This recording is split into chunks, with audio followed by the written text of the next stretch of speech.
சூர்யாவோட 44வது படத்துடைய தலை போடக்கூடிய டைட்டில் டீசர் எப்ப ரிலீஸ் ஆக போகுது அப்படின்ற தேதிய இப்போ 2D தயாரிப்பு நிறுவனம் அறிவிச்சிருக்காங்க. கார்த்திக் சுப்ராஜோட டிரெக்ஷன்ல உருவாகிற இந்த ஒரு படத்துல பூஜா ஹெக்டே, ஜோஜோ ஜார்ஜ், ஜெயராம் அப்படின்னு பல பேரும் நடிச்சிட்டு இருக்காங்க. சந்தோஷ் நாராயணன் தான் மியூசிக் கம்போஸ் பண்றாரு.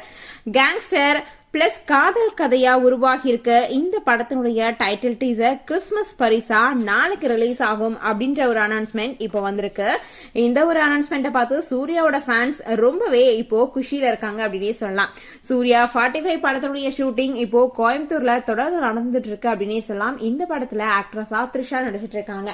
கிட்டத்தட்ட 20-21 வருஷத்துக்கு அப்புறமா த்ரிஷா நம்ம சூர்யாவோட இணைஞ்சி நடிச்சிட்டு இருக்காங்க அப்படின்னு சொல்லப்பட்டாலும் சூர்யாக்கு இந்த ஒரு படத்துல பேர் இல்ல அப்படின்னே சொல்லப்பட்டு இருக்கு. ஆக்ட்ரஸா நடிக்கிறாங்க, ஆனா சூர்யா தனிதான் அப்படின்ற ஒரு அனௌன்ஸ்மெண்ட்டும் வந்திருக்கு. இது எந்த அளவுக்கு உண்மை அப்படின்றது தெரியல, ஆனா நம்ம வெயிட் பண்ணி தான் பார்க்கணும். இந்த படத்தை RJ பாலாஜி தான் டைரக்ட் பண்றாரு. இப்போ இந்த படத்தினுடைய ஷூட்டிங் ரொம்பவே விறுவிறுப்பா போயிட்டு இருக்கு அப்படின்னே சொல்லலாம். அண்ட் இன்னொரு பிளஸ் பாயிண்ட் என்ன அப்படின்னு கேட்டீங்கன்னா, சூர்யா இப்ப ரீசெண்டா கூட வருஷத்துக்கு 2 படம் நான் நடிப்பேன் அப்படின்ற மாதிரி ஒரு அனௌன்ஸ்மெண்ட்டையும் கொடுத்திருக்காரு.